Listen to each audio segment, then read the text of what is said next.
السلام علیکم دوستو آپ نے ارطغرل غازی کا نام تو سنا ہوگا، لیکن آپ ان کے بارے میں جانتے نہیں۔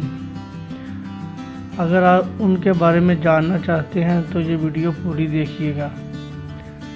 ارطغرل غازی خلافت عثمانیہ کے بانی ہیں۔ آپ کی پیدائش 1188 عیسوی میں ہوئی اور وفات 1280 عیسوی میں۔ کچھ کتابیں 1281 بتاتی ہیں۔ آپ کے 3 بیٹے تھے، گوہر، شہریار اور عثمان، اور آپ کے اسی بیٹے نے 1291 یعنی ارطغرل اپنے والد کی وفات کے 10 سال بعد خلافت بنائی، اور ارطغرل کے اسی بیٹے عثمان کے نام سے ہی خلافت کا نام خلافت عثمانیہ رکھا گیا۔ لیکن خلافت کی بنیاد ارطغرل غازی رکھ چکے تھے۔ اس کے بعد اسی خلافت نے 1291 عیسوی سے لے کر 1924 تک 600 سال تک ان ترکوں کی تلواروں نے امت مسلمہ کا دفاع کیا۔ ارطغرل غازی کا خاندان وسطی ایشیا سے یہاں آیا تھا، اور ان کے جد امجد اوغوز خان کے 12 بیٹے تھے، جن سے یہ قبیلے بنے، جن میں سے ایک کائی قبیلہ تھا جس سے ارطغرل غازی تعلق رکھتے تھے۔ آپ کے والد کا نام سلمان شاہ تھا۔ ارطغرل غازی کے 3 اور بھائی تھے، سرام، گدرو، دلجان۔ آپ کی والدہ کا نام ہائمہ تھا۔ آپ کا قبیلہ سب سے پہلے وسط ایشیا سے ایران، پھر ایران سے اناطولیہ آیا تھا۔ منگولیوں کی جلگار سے بچنے کے لیے یہاں سلطان علاء الدین، جو سلجوق سلطنت کے سلطان تھے، اور یہ سلجوق ترک سلطنت سلطان الباق ارسلان نے قائم کی تھی۔ اسی سلطان علاء الدین کے سائے تلے یہ 12 قبیلے اوغوز خان رہتے تھے، اور کائی قبیلے کے سربراہ ارطغرل غازی بنے۔ اپنے والد سلمان شاہ کی وفات کے بعد سب سے پہلے اہلیت آئے،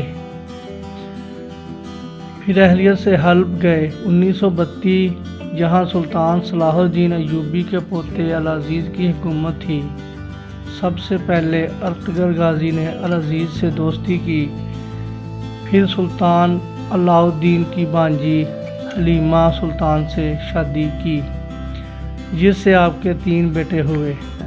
آپ نے ایوبیوں اور سلجوقیوں کی دوستی کروائی، صلیبیوں کے ایک مضبوط قلعے کو فتح کیا جو حلب کے قریب تھا۔ اس کے بعد ارطغرل سلطان علاء الدین کے بہت قریب ہو گئے۔ اس کے بعد منگولیوں کی جلگار قریب ہوئی تو ارطغرل غازی نے منگولیوں کے ایک اہم لیڈر نویان کو شکست دی۔ نویان منگول بادشاہ اوغتئی خان تھا۔ اوغتئی خان چنگیز خان کا بیٹا تھا، اور اس اوغتئی کا بیٹا ہلاکو خان تھا جس نے بغداد روندا تھا۔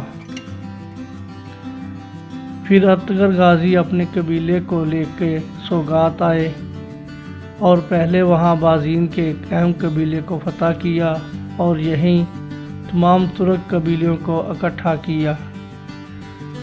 سلطان علاء الدین کی وفات کے بعد ارطغرل غازی سلطان بن گئے سلجوق ریاست کے، اور اس کی نسل سے جا کے سلطان محمد فاتح تھے، جس نے 1453 میں جا کر قسطنطنیہ فتح کیا، اور اسی پہ حضور صلی اللہ علیہ وآلہ وسلم کی پیشن گوئی پوری ہوئی۔ تاریخ میں ارطغرل غازی جیسے جنگجو بہت کم ملتے ہیں، لیکن افسوس کہ ہماری نسل ان کو جانتی ہی نہیں۔ اسلام میں جتنے جنگجو گزرے ہیں، جس نے کچھ نہ کچھ اسلام کے لیے کیا ہے، ان کا ایک روحانی پہلو ضرور ہوتا ہے۔ ان کے پیچھے ضرور کوئی نہ کوئی روحانی شخصیت ولی اللہ ہوتے ہیں، جن کی ڈیوٹی اللہ پاک نے لگائی ہوتی ہے۔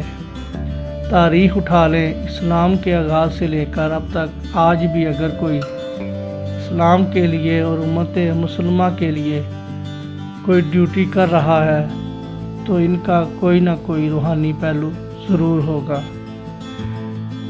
اس جنگجو ارطغرل غازی کے پیچھے اللہ پاک نے اور حضور صلی اللہ علیہ وآلہ وسلم کے فیضان سے جن کی ڈیوٹی لگائی تھی وہ شیخ محی الدین ابن عربی رحمۃ اللہ تعالی علیہ تھے، جو اندلس سے ارطغرل غازی کی روحانی مدد کو پہنچے تھے۔ حضور صلی اللہ علیہ وآلہ وسلم کی خوبصورت حدیث شریف ہے کہ ترجمہ: مومن کی فراست سے ڈرو کہ وہ اللہ کے نور سے دیکھتا ہے۔ یہ کوئی جذباتی یا مبالغہ آرائی نہیں ہے، یہ سب وہی سمجھ سکتا ہے جس کو یہ روحانیت کا نور ملا ہو، اور جس کو یہ نور نہیں حاصل ہوا وہ اندھا ہے، اسے کچھ سمجھ نہیں آئے گا۔ جیسے لبرل سیکولر برگیڈ، اللہ پاک ارطغرل غازی کا رتبہ بلند فرمائے اور ہزاروں رحمتیں ہوں ان پہ، آمین۔ السلام علیکم ورحمۃ اللہ وبرکاتہ۔